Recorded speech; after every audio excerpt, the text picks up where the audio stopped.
Ok này, vô này. Wow. Ta cũng cha làm sốc bài. Đấy.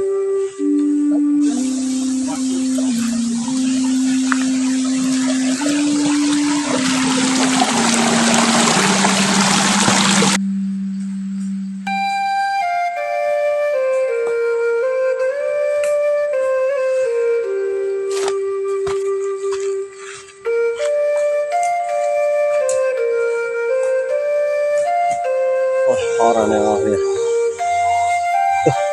Đương nhiên. Chỗ đó trên Phnom Penh. Bye bye. Chăm chụp cam phiêu con đi tiệt.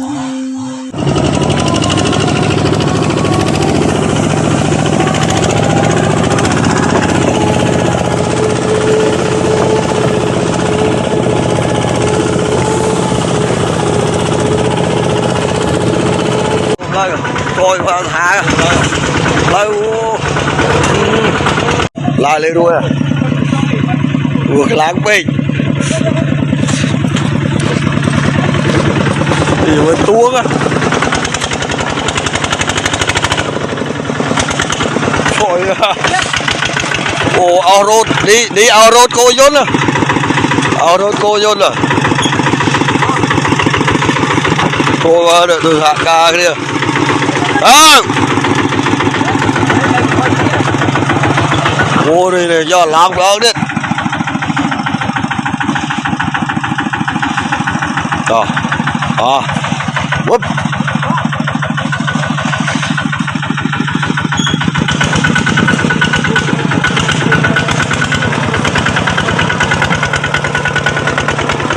Ok.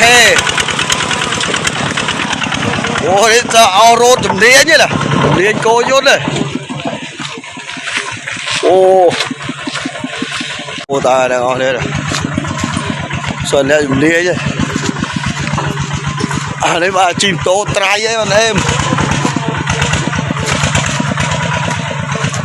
chuyện trai ấy ô em không cái bộ quát dùng nến ba cô dôn men đây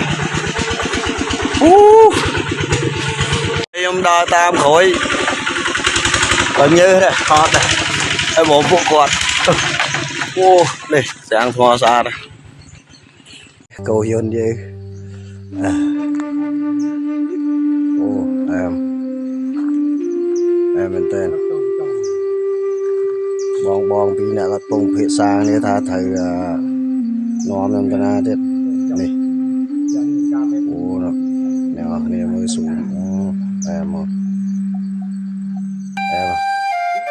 này chỗ này wow. Ta cũng cha làm sốc bài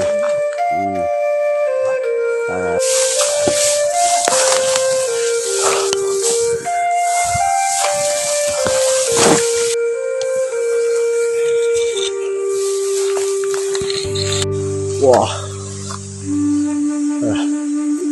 Đó rồi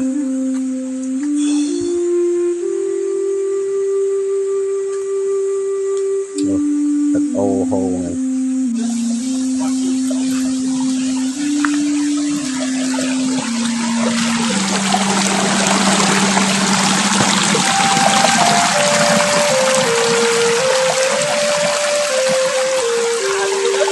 à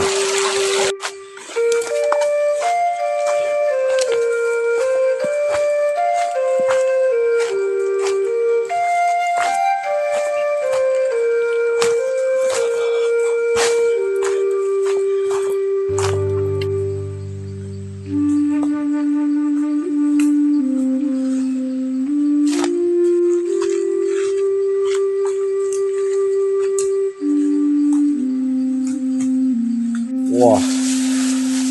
Đây. Ba này.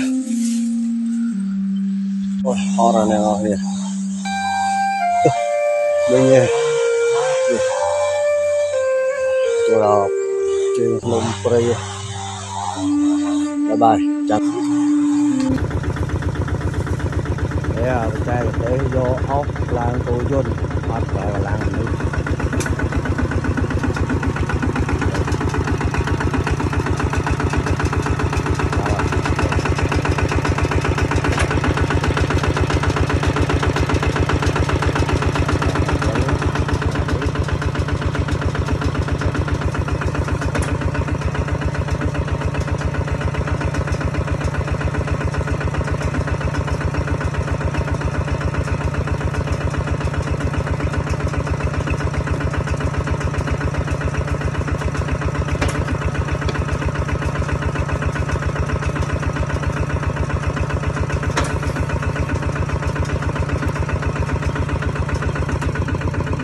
thiết không thiết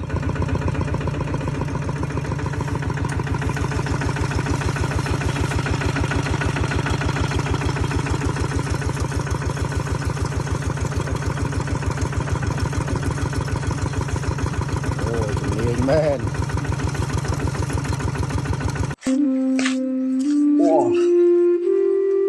Hey, just staying on here.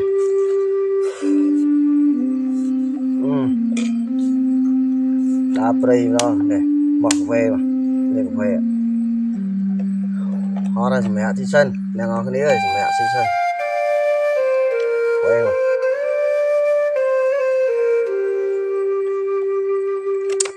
Về dòng chị cô Dôn đai lên to thế là mẹ đi sân. Mà tốt tay.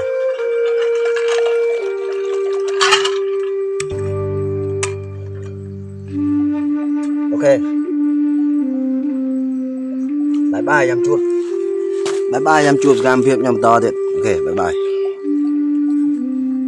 Ok chị sai đang ở cái nhỏ đai đi ơi. Đá hot đi.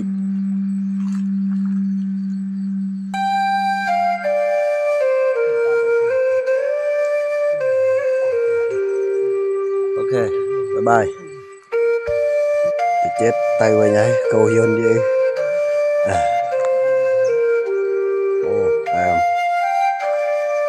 em bên trên bong tí nữa là tung phía sang để tha thầy nóm lên cho na chết này đó nhỏ này mới xuống em à đây lại tay về nhảy bye bye.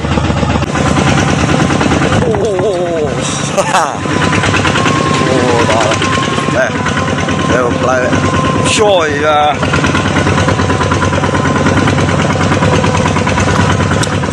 cá này chốp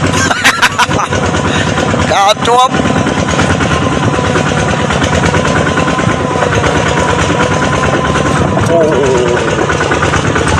ôi nó đẹp giúp tía chơi mặt tay ui